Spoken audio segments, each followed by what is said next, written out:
When I discovered that I was the malicious original spouse in a book, the female lead and I had already been married for 2 years. According to the book's description, in another 6 months, I would have to step down and make way for her.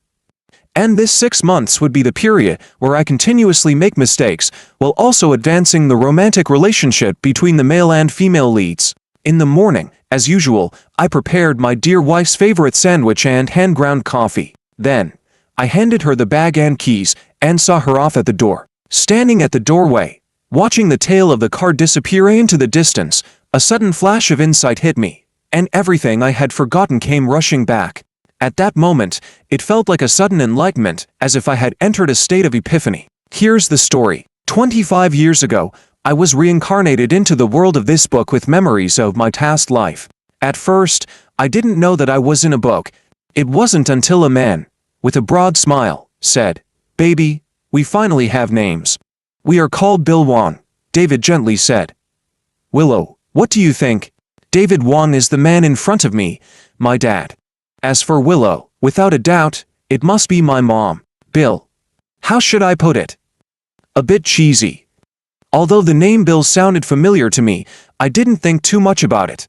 After all, such a common name has a high chance of being repeated. 3 years later, Uncle Liu next door had a baby girl. That girl was adorable, like a little doll. So, my dad spoke up. "Look at Susan. How well she matches our Bill. Old Liu, how about arranging a marriage for our children?" I didn't hear Uncle Liu's response. My mind was stuck on the name Susan. Susan Liu. Susan Liu. In an instant, I finally knew where the familiarity of the name Bill came from. Isn't this a character from the book I read before being reincarnated? It was a strong female lead romantic novel. As a standard in such novels, one part is the strong female lead, and the other is the sweet romance. In that book, the strong woman was Susan Liu, an unapproachable and stern CEO. As for the sweet romance, it was Mike, a cheerful and promising intern. A newcomer to the workplace, he encountered countless setbacks and challenges, but despite everything, he remained full of enthusiasm and hope for life.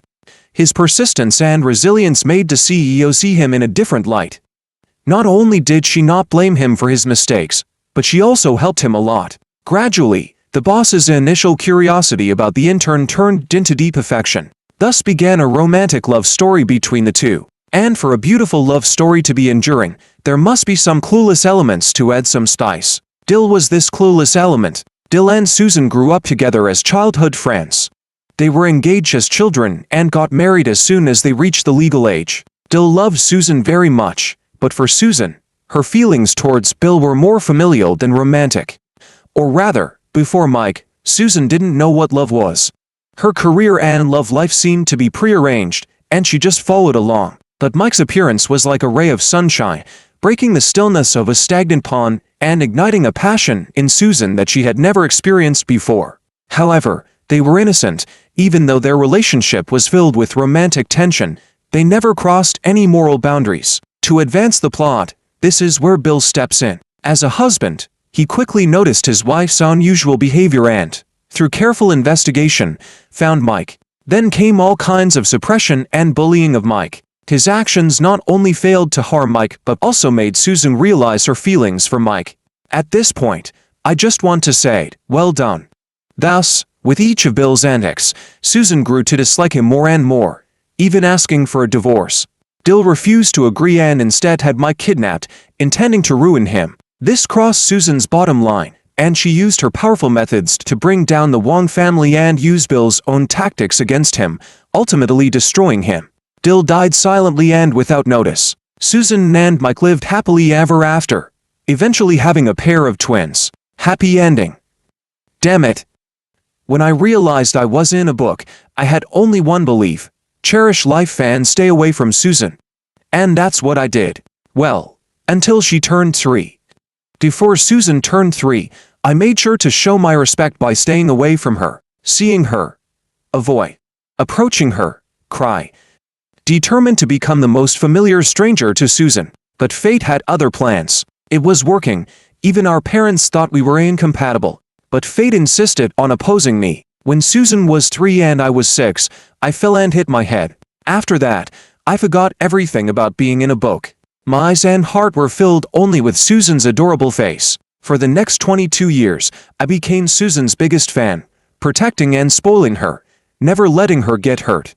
And she accepted it all, never refusing. This only fueled my arrogance, and without a doubt, we walked into the marriage hall. No, the grave. Standing outside the villa, I pinched my thigh hard, tears streaming down my face.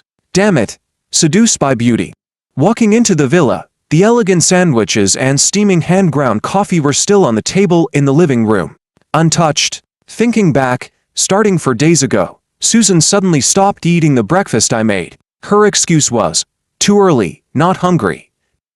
I didn't think much of it and continued making her breakfast every morning. I always thought, maybe she'd be hungry today. What if she's hungry and has nothing to eat? But now, with my memories restored, I finally understood the reason. It wasn't that she wasn't hungry, she was saving her appetite to eat the breakfast Mike brought her at the company.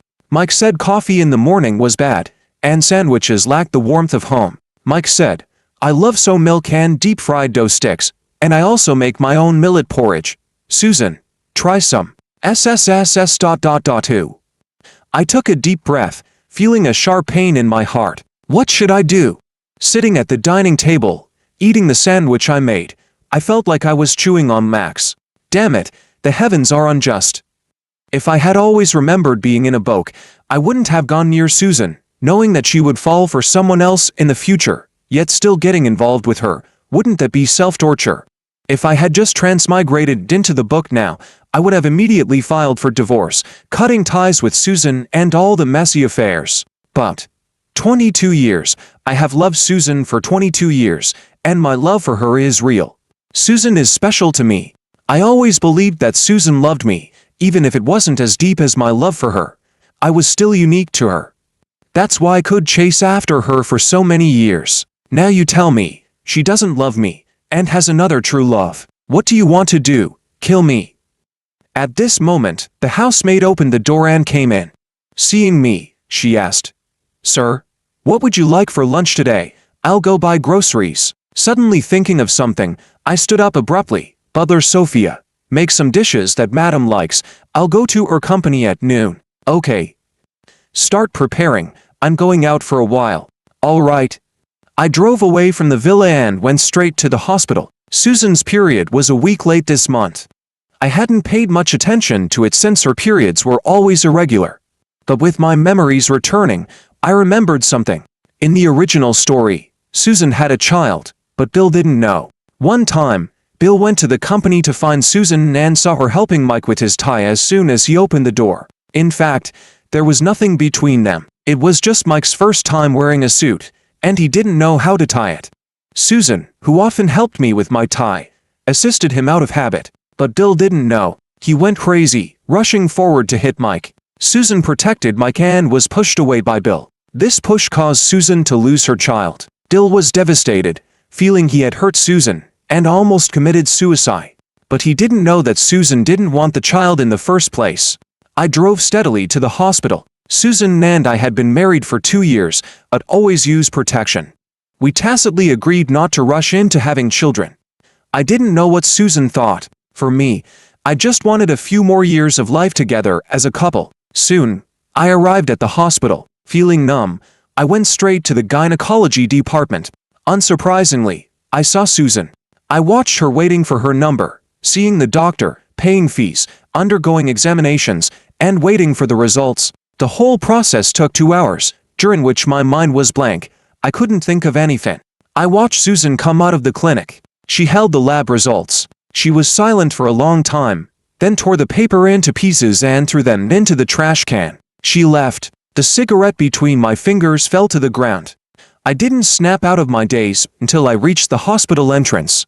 Watching the people coming and going outside, I took a deep breath and drove back. 22 years of love, 2 years of marriage, and a child in the womb. I don't want my life to be doomed by the plot of a book. Susan, please, don't let me down. Back home, Butler Sophia had already prepared the meal. She was packing it into containers and said with a smile, "It's rare to see such loving couples like you and Madam these days. It makes me envious." Normally, I would have smiled happily, but at this moment, I couldn't even muster the strength to smile. The villa was a half-hour drive from Susan's company. When I arrived at her company, it was exactly noon. The receptionist recognized me. Without notifying anyone, I went straight to the private elevator and reached the 32nd floor without any hindrance. The first person to see me was Alex, Susan's assistant. His face stiffened for a moment upon seeing me, a flash of panic in his eyes, but he quickly recovered. "Sir, why are you here?" I smiled lightly. "Where's Susan?" Alex said, "The president is in her office. I'll notify her." I pulled him back. "No need. I'll go myself. I haven't been to Susan's company often, but I know the way." Walking to the president's office, I gently pushed the door open. The office had excellent lighting. At noon, the bright sunlight shone through the clear windows, filling the room with light and warmth. Against the light, I saw a man and a woman sitting at the desk, with cute cat lunchboxes in front of them, sitting close together, eating the food in the lunchboxes with great relish. The both seemed to be saying something, smiling. The woman looked up, listening attentively. Perhaps it was the sunlight, but at this moment, the woman seemed extraordinarily gentle, a gentleness had never seen before. Afraid I might be mistaken, I took out my phone and snapped a photo of this scene. Click. I clicked my tongue lightly. Damn, I forgot to turn off the sound, disturbing the scene. Damn it. Both of them seemed surprised by my appearance, their expressions stunned for a few seconds. Seeing such an expression on Susan's face amused me. I couldn't help but burst into laughter. Susan frowned at me, her expression clearly showing displeasure at my arrival. "Oh, Susan, that really hurts." Mike's face turned pale, and he suddenly stood up. His movements were too fast, causing the soup container next to him to spill completely. "Ow!" The soup splashed onto his leg, burning him and making him scream. Susan quickly stood up, pulling him back. I turned and left, unwilling to see what happened next. After all, we're all dignified people. I don't want to do anything undignified like in the original story. Alex stood behind me, looking nervous. I shoved the lunchbox into his arms. "Here. You can have it." Alex looked bewildered. I didn't leave but went to the secretary's office. Seeing me enter, several secretaries stood up. It seemed they all knew me. That's good.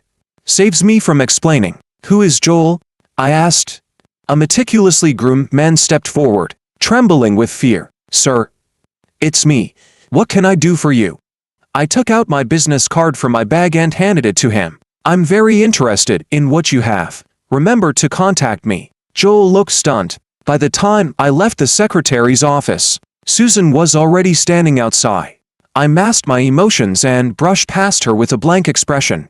But she wasn't ready to let me go. She grabbed my hand. She asked, "Why are you here?" I said, "Let go." Maybe my tone was too cold, as I had never spoken to her like this before. Susan tightened her grip on my hand. "Bill, don't make a scene." I sighed. "Susan, let go. I don't want to talk to you right now." Susan's face turned ugly, her eyes burning with anger. I met her gaze without backing down. Bill, have never been a patient person. The only reason I was gentle with her was because I loved her. Now I realize, it's no longer necessary. I pried her hand off and left the company without looking back. After leaving the company, I didn't go home but checked into a hotel. Joel didn't disappoint me. He contacted me just an hour and a half later. In the original story, Joel was a minor character. He had great confidence in his looks, which made him somewhat arrogant. So when Mike caught Susan's eye, Joel was incredibly jealous. Joel was the first to notice the ambiguous relationship between Mike and Susan. Driven by various complex emotions, he took photos of all their intimate moments. These photos eventually ended up in Bill's hands and became the trigger for his downfall. I'm not interested in the downfall, but I'm very interested in the dirt. I bought all the scandalous materials Joel had with a sum of money. I have to admit, he was very thorough. He provided not only photos, but also videos. I stared at these materials for nearly 2 hours until my eyes were sore and my stomach was growling. Rubbing my temples, I realized that even though I had no appetite, I couldn't neglect myself. Just after hanging up the hotel phone, my mobile rang. It was Susan. 7:27 p.m. Her usual time to get home after work. I didn't answer and hung up directly. She didn't call again. This was Susan. After hanging up on Susan, I called my lawyer. Martin. Mr. Bill. What can I do for you? Draft a divorce agreement for me. I need it by tomorrow. He seemed stunned and didn't reply for a while. I thought there was a problem with the call. Hello? Martin? He finally responded. What did you say? Whose divorce agreement? I chuckled. Did he think I was asking him to draft someone else's divorce agreement? Mine. Between Susan and me. This time Martin reacted quickly. All right. I understand. How do you want to divide the property? I said. What's mine remains mine. What's hers remains hers. I don't want any of the joint assets. Although Susan and I had our separate businesses, we also had a considerable amount of joint assets. Over the years, various investments and collections have accumulated. If we were to divide them, it wouldn't be a quick process. Martin asked. So, you want to leave with nothing? Leave with nothing. I didn't like the sound of that. Then make it so she takes nothing of the joint assets. They're all mine. Susan has enough generosity to accept this. All right. I'll draft it right away and send it to you. Martin was efficient. He finished it in half an hour and sent it to me directly. I was amazed. That speed. I hadn't even finished my meal. I decided I'd give Martin a big bonus at the end of the year. After finishing my meal, I was ready to go downstairs to print out the divorce agreement and develop those photos. Just as I opened the door, a shadow appeared, startling me. Looking closely, it was Susan. Her brows were tightly knitted, and her face was dark. I wasn't surprised by Susan's arrival. She's a person with a strong sense of propriety. As long as I'm still her husband, she wouldn't just let me go. Since I didn't answer her call, she would definitely come to find me. Why didn't you come home? She asked in a low tone. I said, perfect timing. Come in and sit for a while. I have something to tell you. Saying that, I was about to leave. Where are you going? She asked. To print some documents. I'll go with you. I pushed her away and looked at her sternly. No need. Wait here. I let out a long breath as I entered the elevator, tightening my trembling hands, and muttered to myself, pathetic. When I returned with the printed documents, Susan was sitting properly on the sofa. She was always so meticulous, like a robot without emotions. But today, after seeing those photos, I knew that wasn't true. The divorce agreement was in my hand. I didn't take it out but asked her. A friend of mine said they saw you at the hospital today. Are you feeling unwell? I was still hoping Susan would tell me she was pregnant. But she just glanced up briefly, then looked down again. She said, they must have been mistaken. I didn't go to the hospital. The hope that was hanging by a thread finally shattered. All right. There were 2 copies of the divorce agreement. I signed my name on both and handed one to Susan. Susan took it, confused. When she saw the words on the document, her expression changed dramatically. She looked up at me in disbelief. Divorce? You want to divorce me? I nodded. Yes. Susan stared at me intensely while I calmly met her gaze. After a while, she threw the document on the table. Wide. I took out the printed photos and tossed them in front of her. The top photo was of her and Mike standing on the rooftop, looking out into the distance. The photo was perfectly timed, capturing them gazing into each other's eyes and smiling. Susan looked through the photos one by one. Her expression remained calm and composed, her hands steady. I let out a bitter laugh, comparing her reaction to mine. The difference was stark. Did you spy on me? After looking through the photos, Susan's eyes flashed with annoyance and hidden anger. I laughed in frustration. So after seeing all this, your only thought is to blame me? Susan, you've really shown me your ability to deflect. But just to clarify, I didn't follow you. Someone else took these, and I paid for them. Any problems? Want to sue me for invading your privacy? If so, go ahead. Susan's brows furrowed tightly. That's not what I mean. Mike and I are just colleagues. There's nothing between us. If it's about him, there's no need. Hot. I scoffed. Of course. I know. There's no holding hands, no hugging, no kissing, no sex, but so what? Am I, Bill, such a fool that I need to wait until it gets worse and my face is slapped before I react? Sorry. My bottom line isn't that low. Susan's eyes were cold as she stepped closer to me. Bill. What are you playing at? I told you there's nothing between us. What more do you want? I frowned and stepped back. Don't you understand? I said I want a divorce. I can't live with someone who might cheat on me at any moment. Susan's expression turned exasperated as she yelled, Bill. Stop this nonsense. Pack your things and come home with me. I can pretend none of this happened. I lost my temper too. Pretend none of this happened. Why should I? You act self-righteous despite what you've done. Divorce. Divorce. I want a divorce. Right now. Shut up. Susan raised her voice. Bill. I don't want to hear that word again. You're not a child. You need to be responsible for what you say. Her words succeeded in making me furious. Responsible? How dare she say those two words to me? I rushed over and pulled out one of the photos. In the photo, Susan was eating the buns Mike had bought her, holding a cup of soy milk. The date on the photo was just 2 days ago. I get up an hour early every morning to grind coffee and make sandwiches for you. I never sleep in. I treat you well. And yet when someone tosses you a bone, you think it's the best thing in the world. Do you even know what's good for you? My chest heaved. Talking to me about responsibility. Susan, are you even qualified? This was probably the first time Susan had ever been scolded like this. She looked at me with eyes that could almost eat me alive. But I didn't care. I only felt completely satisfied. Susan looked at me deeply. Are you sure you want a divorce? I handed her the divorce agreement and a pen, showing my resolve through my actions. Susan's expression changed several times before she finally signed the divorce agreement with such force that the pen almost tore the paper. She didn't even glance at the contents. I raised an eyebrow, feeling slightly cheated. If I had known, I would have taken her for a lot more. After all, who would mind having more money? Susan stood up, face dark and full of anger, and left.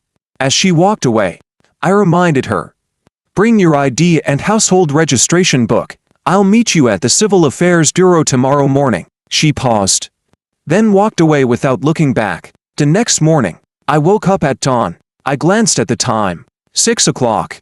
This timing made me angry. Years of forming a biological clock. No need for anyone to wake me. No alarm. I just wake up naturally. This instinct reminded me once again that years of genuine affection were wasted. Susan, you really did it. Suppressing my frustration, I buried my head in the pillow, trying to go back to sleep. But no matter what, I couldn't. Annoying. Annoying. I tossed and turned in bed for over an hour before I reluctantly got up. After breakfast and getting my things ready, I went to the Civil Affairs Bureau. I waited for Susan at the Civil Affairs Bureau for 2 hours. My patience ran out, and she still hadn't arrived. Now I was in a terrible mood. Susan, you are something else. Driving straight to Susan's company, Alex looked like he was facing a great enemy when he saw me. He said, Sir, the president is in a meeting. Would you like to wait in the office? I must have looked terrible, not wanting to trouble him. I went straight to Susan's office. Just as I sat down, there was a knock on the door, and Mike walked in. He was indeed good-looking, with chiseled features and a clean, sunny demeanor. He had an air of being untouched by the world. Sir, here's your coffee. I raised an eyebrow. You're delivering coffee? Are you a secretary? Mike frowned. I'm just doing a favor for someone. Are you that free? Mr. Wan, why are you being so aggressive? I'm just helping someone out. Helping someone out. Indeed. A programming department intern running errands in the secretary's office. Are you neglecting your duties? Or is he? Mr. Wan. Mike firmly placed the coffee down. I know you have issues with me. But, wait.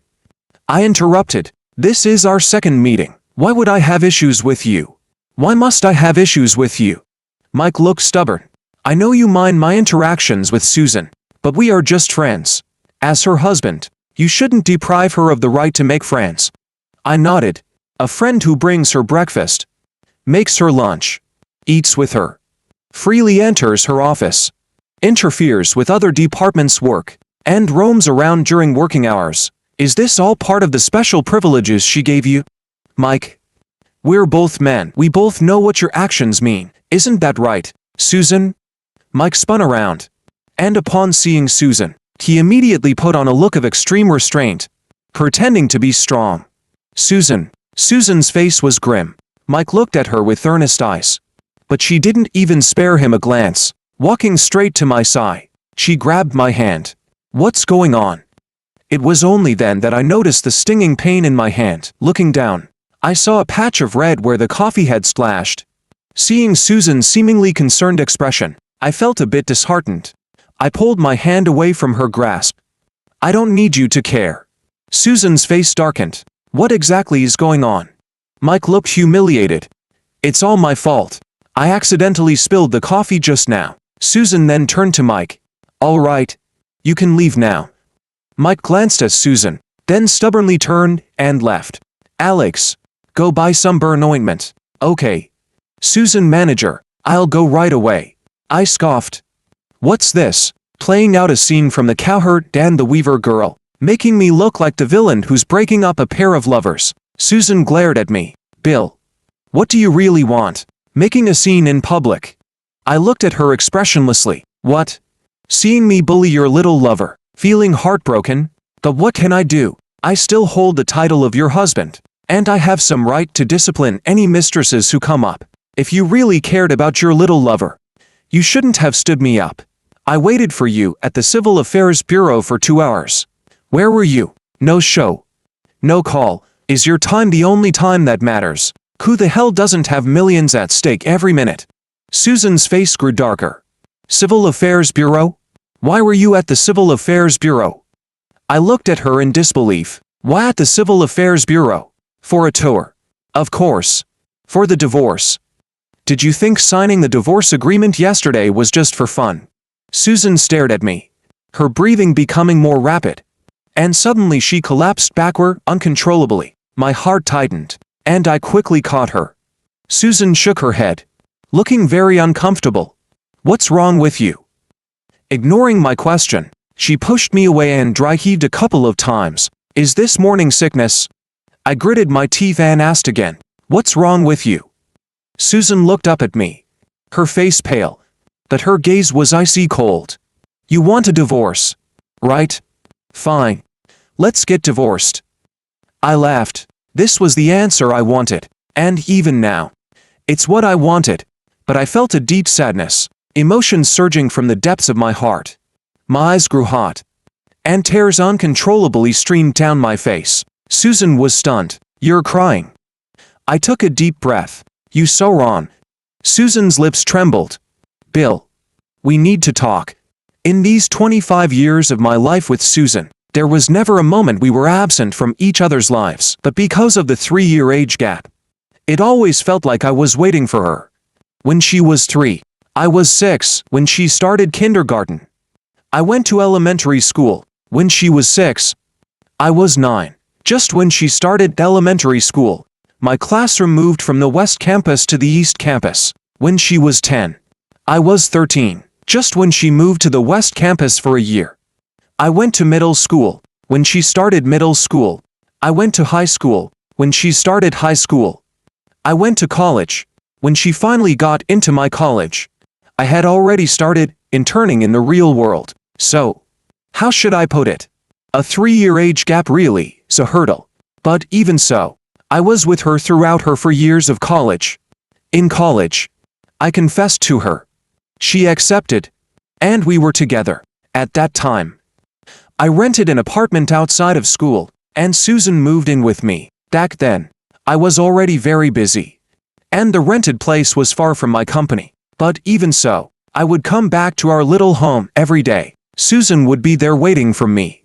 No matter what, I always had to go back. I love her. I think she loves me too. Sitting in the quiet private room, Susan was carefully looking at the menu. My gaze wandered to the side, unwilling to land on her. She asked me, "What do you want to eat?" Not wanting to mistreat myself, I ordered a few light dishes and then stopped. Susan gave me a strange look but didn't say anything. She added 2 more dishes and handed the menu back to the waiter, signaling him to leave. As soon as the waiter left, she suddenly got up and sat next to me. Caught off guard, she grabbed my hand. I was startled and instinctively tried to pull away, but Susan stopped me. Don't move. What are you doing? Susan lowered her head and looked at my hand. Don't move. I'm applying medicine. Her voice was a bit hoarse, making my heart ache slightly. She pulled out a tube of ointment from her pocket. I can do it myself. Saying this, I reached for the ointment in her hand. But Susan dodged and said, Let me do it. No. I'll do it myself. Bill. Susan was angry. My hand paused in midair and then dropped weakly. Forget it. We've already seen each other naked. What's the point of being pretentious now? I turned my head away, not wanting to look. After a while, a cool sensation spread over my hand. Along with the softness of Susan's fingertips, my heart trembled slightly. Bill, do you really want a divorce? I didn't realize when Susan had returned to her seat across from me, hearing her question. I nodded. Yes. Just because of those photos. Yes.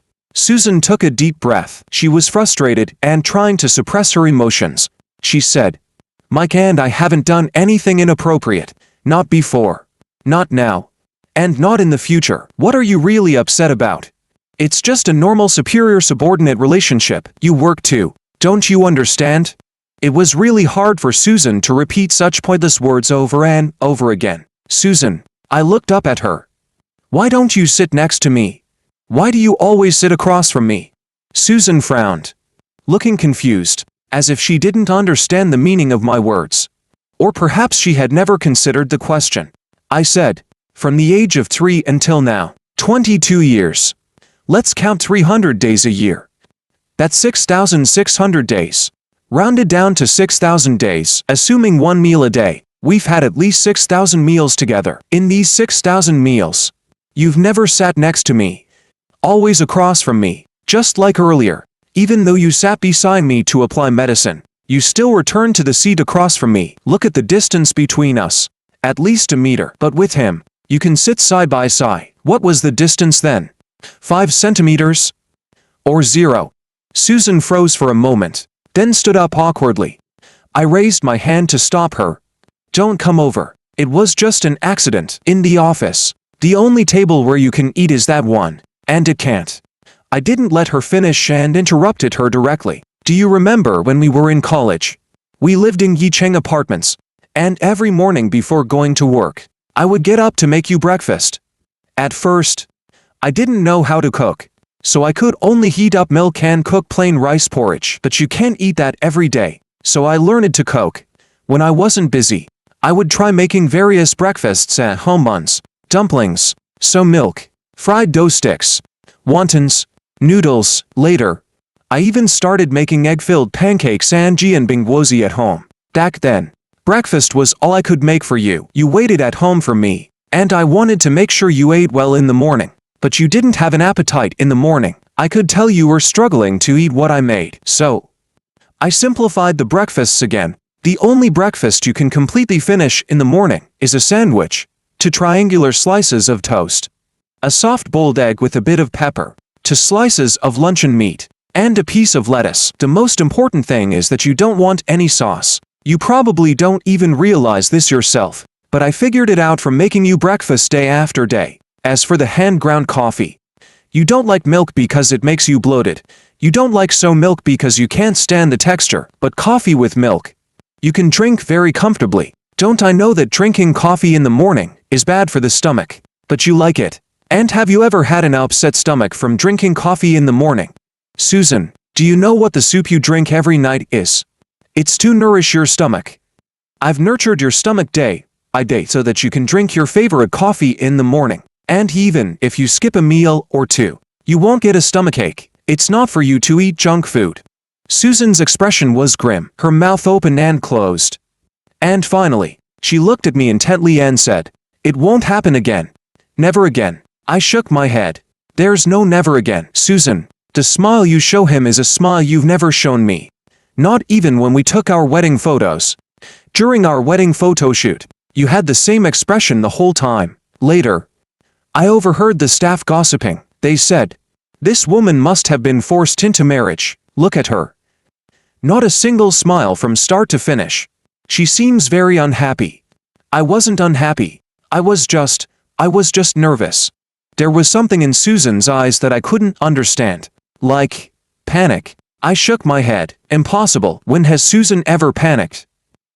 I rubbed my temples, which were starting to ache. Susan walked up to me, knelt down on one knee, and held my hand. She looked at me seriously, more seriously than when she accepted my proposal. She said, "I will transfer Mike to a branch office, and I won't see him again." Perhaps I didn't handle the boundaries between us properly, but I assure you, I only admire his attitude towards life and work. Nothing more. You have feelings for him. Susan frowned. I don't. Her tone was decisive, without a hint of hesitation. I shook my head. You have feelings for him. Susan's expression grew increasingly agitated. This is my own heart. I said no. And that's it. I pulled my hand away. Susan's face turned cold, staring at me expressionlessly. Susan, I know you too well. Over the years, there have been countless men circling around you, trying to get close, but you never gave them a second glance. But this man is different. He made you break your rules too many times. He's the first in your 25 years of life. In other words, this is what they call true love. I'm a businessman. If an investment is about to bankrupt me, I will definitely cut my losses in time to minimize the damage. Susan, you have feelings for someone else. That's why I don't want you anymore. Susan refused my request for a divorce. This was to be expected. After all, Susan isn't someone who acts impulsively or emotionally, just like in the book. Even in the end, she wasn't divorced, only widowed. Thinking about this, I couldn't help but shiver. Susan wouldn't want to kill me, would she? I shook my head. It shouldn't be that extreme. I can understand many plot directions in the book, except for one thing. Susan bringing down the Wong family. That's not something Susan would do. If the Wong family were to fall, at most, Susan would lend a hand. The deeper reasons would definitely lie within the Wong family itself. It seems I need to thoroughly review the company. After our talk, Susan seemed lost. She only said, I won't divorce you. We will stay together. I felt I had made myself clear enough, and I was too tired to say more. After all, I'm not her emotional advisor. It's not my job to help her understand her own feelings. I stood up and walked away. She grabbed me. Where are you going? I said, home. She didn't let go. Which home? I said, City A. Upon hearing this, she seemed to breathe a sigh of relief. She said, wait for me at home. I'll take care of everything. I shrugged, not really caring. City A is the place where we lived after getting married. She thought I was compromising and going home, but I didn't tell her I was only going back to pack my things. When I returned to Sitio with a team of professional organizers, the housekeeper, Sophia, was shocked. At first glance, it might have looked like the house was being seized. Sophia looked bewildered. Sir, what are you doing? I said, moving out. Without waiting for Sophia to ask more questions, I started giving instructions. Take down all the photos and paintings from the walls. Yes, sir. Pack up all the men's items in the second-floor dressing room. Yes, sir. Move the entire bookshelf from the master bedroom on the second floor. Yes, sir. Clear and throw away all the carpets. Yes, sir. Uproot the ginkgo tree outside. Yes, sir. Everyone else, clean the entire house and remove anything with masculine characteristics. Yes, sir. I came with a grand entourage and left the same way. Sophia tried several times to approach me, but my calm demeanor kept her at bay. She works for Susan and gets paid by Susan. Once I leave, we will have no further interaction, so there's no need for pleasantries. After leaving Cydia, I didn't go home but went to another property I owned. Mr. Wong and Mrs. Lee were still traveling and hadn't returned. There was no need to worrying them. Besides, I was determined to divorce and didn't want to hear any more advice. After leaving, I blocked all of Susan's contact information and went straight to the office. For the next week, I practically lived at the company, reviewing all contracts and accounts. Sure enough, I found a problem. The company's chief financial officer had secretly set up a shell company to commit tax evasion. It would have been fine if he had embezzled all the money himself, but he transferred a small portion to my father's account under the guise of dividend payments. Quite capable. Not only did he break the law, but he also tried to make my father the scapegoat. Who gave him the nerve? Oh. It was my father. This CF is a company veteran. My father's best buddy, who fought alongside him for many years and took care of me. It's shocking to discover that the wolf that bites your neck is actually right beside you. But it's understandable. After all, if Susan can change, why can't anyone else? Having identified the root of the problem, I handed the matter over to Martin, my lawyer. What should be done about this? As a law-abiding citizen, of course, we will handle it according to the law. During this busy week, many people sought me out, but 3 were the most notable. They were Susan, Mike, and Joel. I didn't see Susan. She tried to force her way in, but I called the police. I didn't see Mike either. Do I have time to chat with him, mistress? As for Joel, I must say he is quite the character, a peculiar person with great potential to be a malicious pawn. For some reason, he took me as his superior and began sharing every detail about Mike and Susan with me. Mr. Bill. Today Susan wants to transfer Mike out of the main company, and he stormed into the office to argue with her. He said if she did that, he would resign. Susan just said, "Make sure to complete your handover." Manager Wong. Mike has gone to the branch company. After all the fuss, he didn't leave. Well, with such good benefits at Shen Corp, who would want to leave? Mike brought breakfast for Susan again today, but she didn't take it. Mike said, "Whether you want it or not is your business. But I must fulfill my promise." In the end, Susan still didn't eat it and threw it in the trash. I must say, well done. His stuff belongs in the trash, but I feel there's something fishy here. A promise? What promise? I need to check it out. I found out. A month ago Mike had appendicitis, and Susan took him to the hospital. I took out my phone and looked at Joel's latest message. Mike went to the rooftop again to coincidentally meet Susan. That's Susan's private spot. None of us dare to go up there, but he treats it like his own backyard. I felt speechless. Aren't you afraid of getting your salary docked for being so idle? Joel was excited. Manager Wong, you finally replied to me. Don't worry. I have all of Susan's movements under control. Do you want photos? I'll send them to you. Me? Number. Thanks. Joel, I'm in the process of divorcing Susan. You don't need to send me anything about her and Mike anymore. Joel. Manager Wong. Please. Losing to you is a matter of humility, but losing to Mike is too embarrassing. I laughed. Then you can choose to take his place. After all, Joel is also quite scheming. I wouldn't dare. That's Susan. I doubt she even remembers my name. What's wrong? Think you can't compare to Mike? Joel, how should I put it? We're mere mortals, while he's like a White Lotus fairy. TSK. I don't know what Susan's taste is. The more I think about it, the more annoyed I get. Joel's words amused me. Are you free tonight? Let me treat you to dinner. Joel immediately replied. I'm free. I'll rearrange everything for you. Manager Wong. We arranged to meet at Alicia's Western restaurant. When she saw me, she was surprised. Did you come alone? Didn't Susan come with you? I was more surprised. When did she ever come with me? Alicia rubbed her nose and laughed sheepishly before leaving. Chatting with Joel was quite enjoyable. He was straightforward, direct, and even when he tried to be roundabout, it was easy to see through him, making it relaxing to be around him.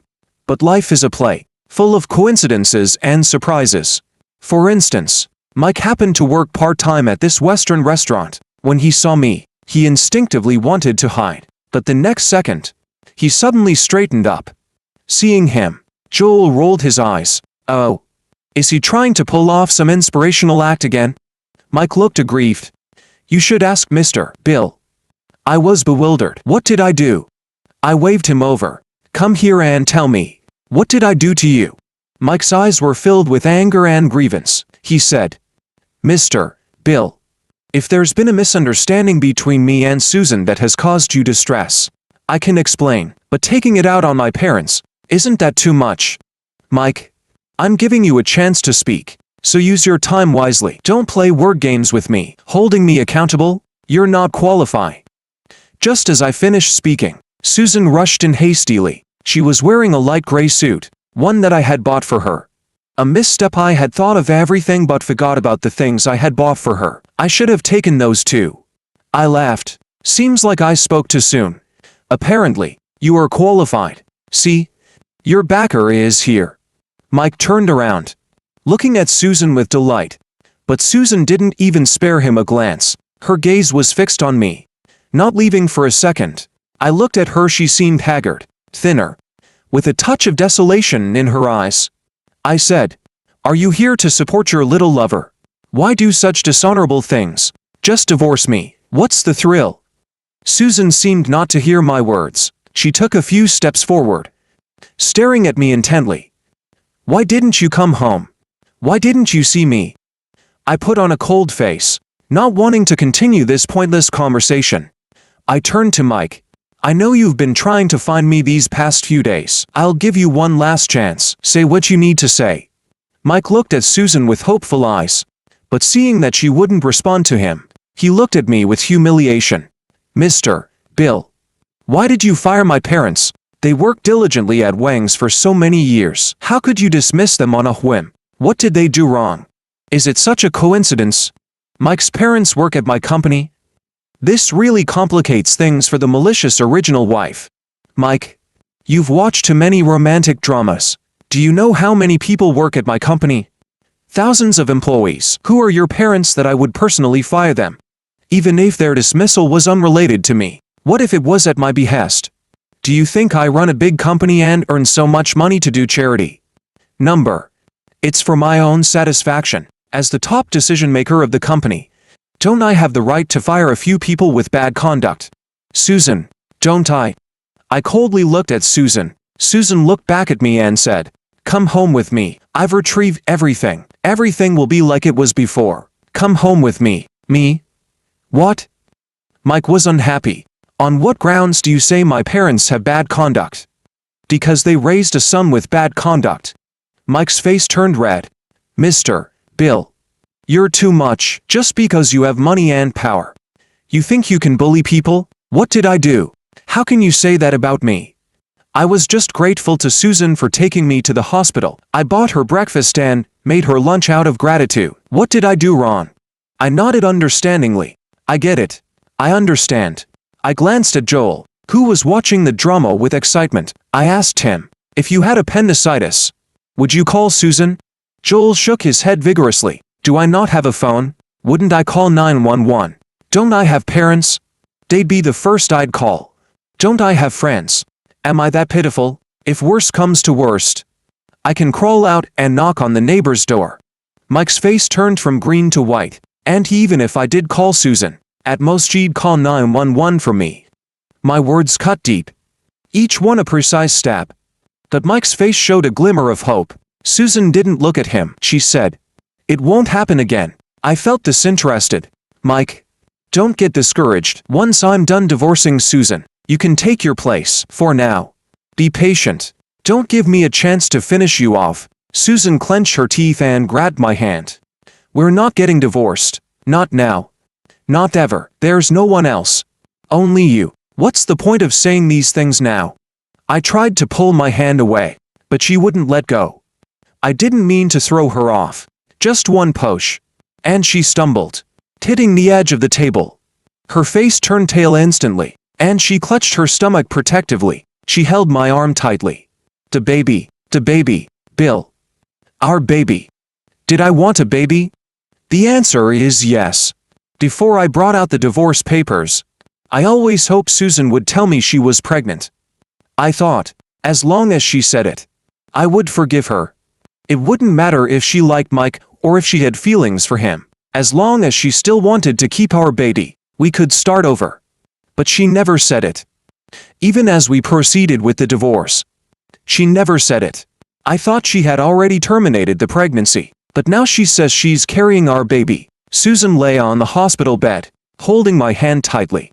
I didn't pull away. Honestly, I was exhausted, physically and emotionally drained. The doctor said, "You have symptoms of a threatened miscarriage, but your physical condition is good. The problem isn't severe. Stay in the hospital for a few days.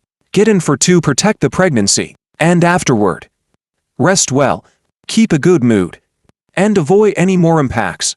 I nodded. Thank you. After the doctor left, a nurse came to administer the 4. The drip was slow. Neither of us spoke. After a long while, Susan said, I'm pregnant. And then? My voice was hoarse. Harsh to hear. Susan's hand trembled. Then she hurriedly let go. What did you say? I looked down at her. And then? Susan's eyes instantly reddened. I'm pregnant. Our baby.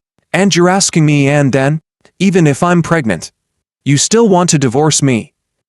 I found it hard to breathe. Our child. Didn't you decide not to keep it? How could it be our child? Susan shook her head. No. I interrupted her. When did you find out you were pregnant? Why didn't you tell me? If you didn't want a divorce, if you thought being pregnant could affect our divorce, why didn't you say anything? Susan's lips pressed into a thin line, her hands tightly clenched on the bed. I let out a sarcastic laugh. Can't answer? Then let me answer for you. Because you never intended to keep it. Since that's the case, why use it as a bargaining chip? A long silence. Susan spoke again, her voice choked with emotion. Bill, can we not get divorced? Please? I shook my head decisively. No. Susan's breathing grew heavier. I'll keep the baby. We won't get divorced. Susan, I shouted. Don't use the baby as a bargaining chip. Susan cried. I didn't handle my relationship with Mike well. It won't happen again. Let's start over. Please? I felt a bit of pain in my heart and sighed. Others can, but you can't. Because you're Susan. Susan looked bewildered. For so many years, the only man you've publicly acknowledged as a friend is Mike, right? Even those we grew up with didn't have that honor. Yes. Now you're just friends. But what about in the future? Susan, ask yourself, if I hadn't escalated this to the level of divorce, if I had just argued with you, or even threatened you, what would you have done? You'd find me annoying. Think I'm petty. Think I'm unreasonable. You'd repeatedly tell me, we're just friends. You know, the worst part is people like you, hiding behind the guise of just friends, doing ambiguous things, and then blaming me. Even if something happened between you, you'd say it was my fault. Why not cut it off at the source? A piece of rotten flesh should just be cut off. Susan shook her head slowly. She looked at me pleadingly. Bill, you can't do this. You can't leave me over things that haven't happened. These are just your assumptions. They won't and can't happen. I rubbed my temples. Do you know about risk assessment? Susan stiffened. What about our relationship? Our 25 years together. Are you just going to throw it all away so easily? We're having a child. We'll get better. Bill, you still love me. You still love me. It seemed that this love was her last hope, the confidence I had given her. I interrupted her. Susan, do you love me? Susan looked at me, and for the first time, she directly answered my question. Bill, I love you. I scoffed. You can do ambiguous things while loving me, so if I want to divorce you while loving you, what's the problem? Susan's face turned pale. She looked at me pleadingly, her eyes like those of someone drowning in despair. I turned away, not wanting to look at her anymore. Susan, I'm giving you a week to think about it. What about our child? As you wish. If you want to keep the baby, I will support it. If you don't, I can accompany you for the surgery. My words were cold and heartless, hurting both her and myself. A dull thud sounded behind me, followed by Susan's beast-like roar. Bill. Susan stayed in the hospital for a week. She caused a commotion for a week. Refused to eat properly. Refused to cooperate with treatment. Unless I was there. The caregivers and doctors kept calling me with various excuses. I thought, thank goodness her parents didn't know, or they would have come over. But I wasn't completely heartless in this matter. I visited when I should. I brought her meals when I should. But I didn't speak any unnecessary words. Slowly, Susan also fell silent. One day, she suddenly said, Bill, I'm really scared. When you act like this, I feel like you're drifting further and further away. I didn't know what to say. 22 years of feelings. I'm not a robot. Facing her, I also felt sad. I also felt heartbroken. But each bout of sadness and heartbreak reminded me that it was all caused by her. She was the one who first disregarded our 22 years together. I repeatedly went over this process in my mind. 1,000 arrows through the heart. Just like that. And then there's the child. What are you planning to do? Susan caressed her belly. What if I say I want to keep the baby? I'll pay child support. And I will take care of it. Susan looked at me with teary eyes. Bill. During pregnancy and breastfeeding, as long as I don't agree, you can't divorce me. Yes. That's correct. But the baby will eventually be born. And will eventually grow up. Susan. Let's stop forcing things. What if I insist on forcing it? This version of Susan made me sad. I gently brushed her bangs aside. Then we might not be able to part on good terms. Susan choked up. Bill. You are too cruel. You gave me confidence with 25 years. You made me mistakenly believe that everyone in this world might leave me, but not Bill. But now you're abandoning me without hesitation, without leaving any room for reconciliation. Bill. You're too cruel. Her sobs made my heart clench painfully. But only for a moment. Then let's just consider it my mistake. Susan shook her head. No. It's all my fault. I was wrong. She looked at me with red eyes. Bill. If you could do it all over again, would you still be with me? The question made me pause. Looking back at those 22 years, I had accompanied her. And she had also been there for me. Yes. Susan stared at me in a daze. Susan, I'm 28 this year. You have been a part of my entire life. You have always been there for me, no matter what happened. You were the first person by my side. You didn't miss any stage of my life. You witnessed everything about me. Susan, falling in love with you was inevitable. I can't deny the past 22 years because of current mistakes. Likewise, I can't accept the current mistakes because of the past 22 years. What should we do? Susan? Tell me. What should we do? Tears silently fell from my eyes. Susan stared at me. A painful cry escaping her lips. For the first time, she truly realized what she had done wrong. With a hoarse voice, she said, Bill. I agree to the divorce. Without any disputes over assets, my divorce from Susan proceeded smoothly. Looking at the freshly issued divorce certificate, I let out a long breath. I felt both a sense of loss and relief. Do I hate Susan? It doesn't seem to have reached that level, but as long as she holds the title of my wife, the things she did will remain a thorn in my throat. Only by shedding this title can I truly let go. What is this called? Let's call it self-rescue for now. I took Susan back home. I stopped at the door. This is as far as I go. Susan looked very haggard. She asked, Bill, will you come to see me in the future? I should. After all, there's still the child. Susan ultimately decided to keep the baby. I don't think it's a wise decision, but the child is in her belly. I can't take away her right. I turned and left, leaving Susan standing there. Mr. Wong and Mrs. Lee had returned from their trip. Seeing me, Mrs. Lee was very happy. Son, have you lost weight? Lost weight? That's good. Mr. Wong came down from upstairs. Where's Susan? Why didn't she come back with you? We're divorced. I didn't intend to hide it from them. Mr. Wong and Mrs. Lee were both stunned. Standing there. Why'd I handed them the divorce certificate. This. Mr. Wong glared at me. What's going on with you? Such a big matter. Why didn't you discuss it with us? Do you even consider us your parents? Mrs. Lee gave him a hard slap. Why are you scolding our son?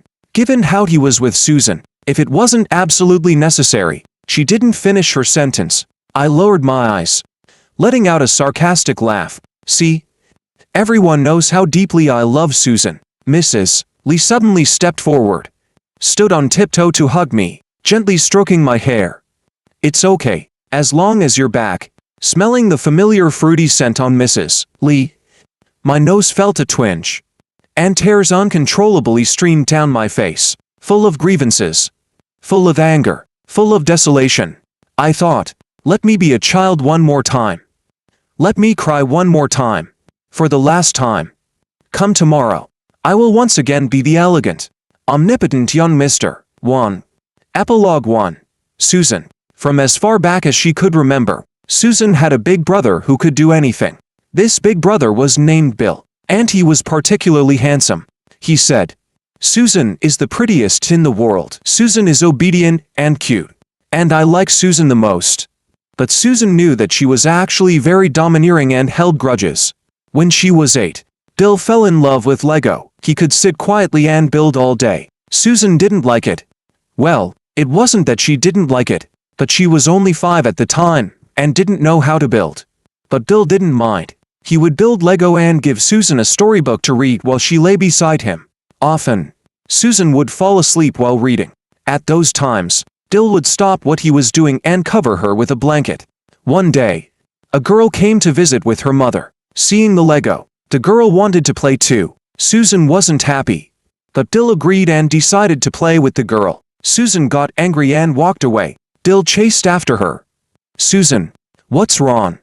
Susan pouted. Clearly unhappy, she said, "I don't want you playing with others." Bill agreed without hesitation. "Okay. I won't play with others. Only with Susan, but you can't play with others either, okay?" Susan remembered nodding. She even made a pinky promise with Bill. They promised each other from a young age. Bill kept his promise. Susan forgot hers. How could she forget? How could she? A friend said, "You're just used to Bill's presence. You'll get over it. After all, you don't love him." Susan thought this was the most ridiculous thing in the world. She threw her cup to the ground and growled, "I love him." She loved Bill. She only loved Bill. But why? Why did even her best friend think she didn't love Bill? Bill had always been the center of attention. No matter where he was, he always attracted everyone's gaze. She didn't like the way people looked at Bill, so, like declaring her ownership, she would throw her school bag to Bill. But even so, she couldn't always be by Bill's side. At that time, Susan was a high school freshman, and Bill was already in college. Although they were in the same city, the distance between them grew.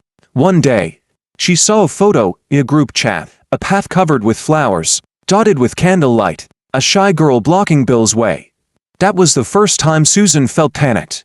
She rushed out of the classroom and ran back. That was the first time she skipped class. But standing outside Bill's school, she didn't know what to do. Her mother once sighed, "You have to speak up, even to those closest to you. If you don't speak up, no one knows what you're thinking." Bill saw her. When he returned to his dorm, he happily hugged her. The warmth made Susan blush and her heart race. She hurriedly pushed him away. She scolded him in embarrassment. "What are you doing?" Bill didn't mind at all. He looked at Susan with a grin. He straightforwardly asked, "Did you come back because you saw the photo? Are you jealous?" Without waiting for Susan to answer, Bill continued, "Don't worry. I won't be with anyone else. I've already rejected her. After all, I'm going to be Susan's boyfriend." Hearing this, Susan's heart settled. Bill was always like this, giving her all the security she needed. Susan couldn't help but call Bill and tell him about this. She wanted to tell Bill that she loved him, and had loved him since then. Bill was silent. After a while, he said, "Do you remember how you answered me?" How could Susan forget? After hearing Bill's words, she had said, "What photo?" "I don't know. I came with a classmate to buy something. Just happened to pass by." Susan's grip on the phone tightened. "No. I was just embarrassed to tell you." Bill interrupted her. "Susan, do you really think it was an accident that you saw that photo, without my consent? Who would send such a photo to a group you're in? At that time, I went to university, and you were getting further away from me. I was scared. I was scared you'd fall for someone else, that you wouldn't wait for me. I desperately wanted to prove that you loved me. So, even knowing someone was going to confess to me, I still went. From the moment that photo was sent, I kept waiting. I waited from the afternoon until the evening. I was so happy you showed up. At that moment, I felt like I had the whole world." Bill's words tore at Susan's heart. Bill continued, "I asked if you were jealous, but I didn't leave space for you to answer. Do you know why, Susan? Because I was afraid your answer wouldn't be what I wanted. I was afraid you'd disappoint me. I deceived myself, thinking that as long as you showed up, it meant you cared about me. Susan, we can stay in touch. Talk about work, life, And the child. But let's not talk about love, okay? You say you love me, but I've spent so many years trying to prove your love for me. Susan, I'm tired. Epilogue 2. Susan, May 14th. Susan hasn't been sleeping well lately. Her belly is getting bigger. And her nerves are fraying. Everyone is advising her to terminate the pregnancy, but Susan refuses. She's scared. She's scared that without this child, she and Bill would have no connection at all. Just like the villa in City A. A city without Bill is suffocating. The city she once knew was just a cold building, but Bill made it come alive, gave it warmth.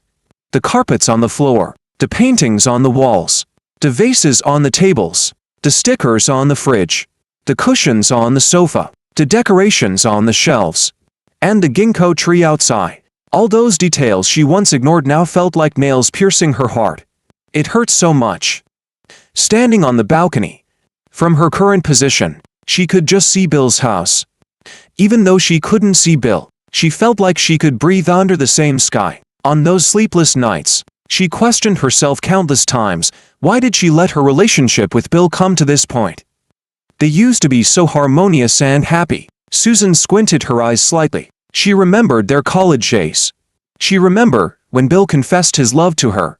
That day was very ordinary. Bill was playing basketball with his classmates in the gym and insisted that Susan come to watch. Susan sat in the stands, surrounded by many other girls. But every time Bill turned his head, he always locked his eyes on Susan first.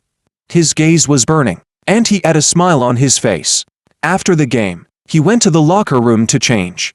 Susan intended to follow him to tell him she was leaving, but Bill suddenly put his jacket over her head and pulled her in. Susan poked her head out from under the jacket. Bill's big jacket loosely draped over her shoulders, covering her legs. Bill lowered his head, looking at her with those star-filled eyes. He said, "Little girl, do you want to date? The kind that ends in marriage?" Susan could still remember how she felt at that moment. Her heart raced. Her body trembled. She wanted to hug him. She wanted to kiss him. Who could refuse such bright eyes? She said, "Okay." She thought she could always be protected by those eyes. But in the end, it was she who dimmed their light. Those 4 years in college were the best years of her life. She and Bill lived together. The house wasn't big, but it was warm.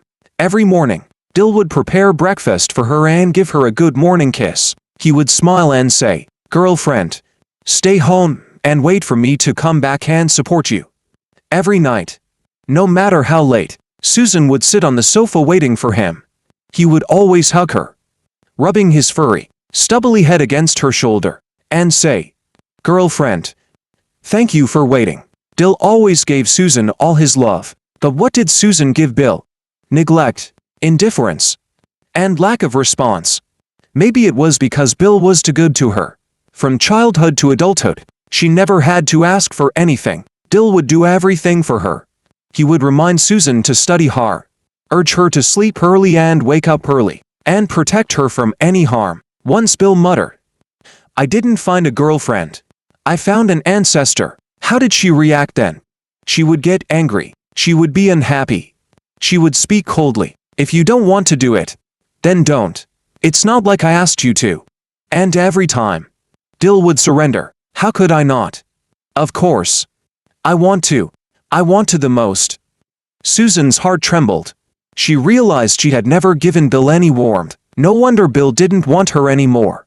Just like Bill said, she never even smiled at him much. So, what had she been doing all these years?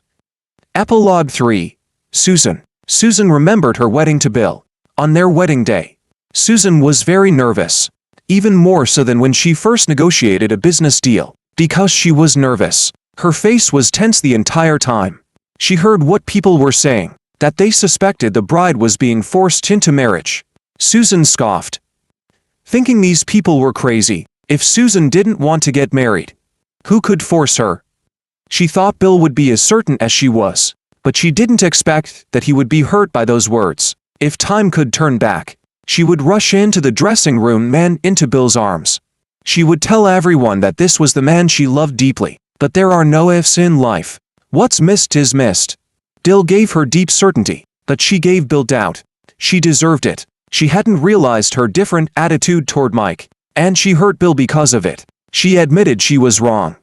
But she didn't admit she liked Mike. However, she couldn't deny that she had wavered in her marriage because of someone else. After firing Mike, he came to see her. He questioned Susan. "Why are you doing this to me? Clearly, you have feelings for me." Susan retorted. "Do you think I have feelings for you?" Mike nodded confidently. "I can feel it. You're special to me. I know you must like me. Susan, let's be together. You're divorced now. There are no obstacles between us. We can be together properly." Susan felt an intense pain in her heart. The man who had loved her for over 20 years wasn't sure of her love. Yet a man who had been around for less than half a year dared to say such things. What had she done? To what extent had she hurt Bill? "Mike, I don't like you. I didn't before. I don't now. And I won't in the future if I did anything to give you that impression. I apologize, but if you appear in front of Bill and me again, I won't be polite." Susan's tone was cold as she turned to leave. Behind her, Mike's face was pale and he looked like he might collapse. He said harshly, "Susan, do you think you're so great? Do you think you're blameless? If you don't like me, you shouldn't have given off signals that I could approach you. You let me get close. And now you say everything was my misunderstanding. Who do you think you are? You think you can just walk away and say you did nothing wrong?" Susan felt physically and emotionally exhausted, more confused than ever. So this is who she was. So her self-assumed emotions were just this. The news of the divorce eventually reached both families. She was called back home. Her father looked at her with disappointment and shook his head. She had been her parents' pride all her life, and seeing her father look at her like that for the first time made Susan feel suffocated. She ultimately didn't keep the baby. She cried for a long time. Bill came to see her. Susan hid under the covers. She didn't dare face Bill. She hadn't kept their baby. She and Bill had no future anymore. She didn't not want the baby. She just felt she was still young and didn't want a child so early. She was too spoiled by Bill. Indulge in his affection. She felt she didn't need to consult Bill about not wanting the child. Bill would obey her unconditionally. But she was wrong. Her mother once said, "If you like someone, you have to tell them. Love needs to be shown, but also spoken. No one can give endlessly without expecting something in return. Don't wait until the love is exhausted to regret." Susan had been sure that Bill's feelings for her were an exception. Now, she regretted it. Her mother said, "Don't do this again in the future." Susan cried and laughed. Laughed and cried. What future is there? She had been so deeply loved by Bill. How could she ever love someone else again?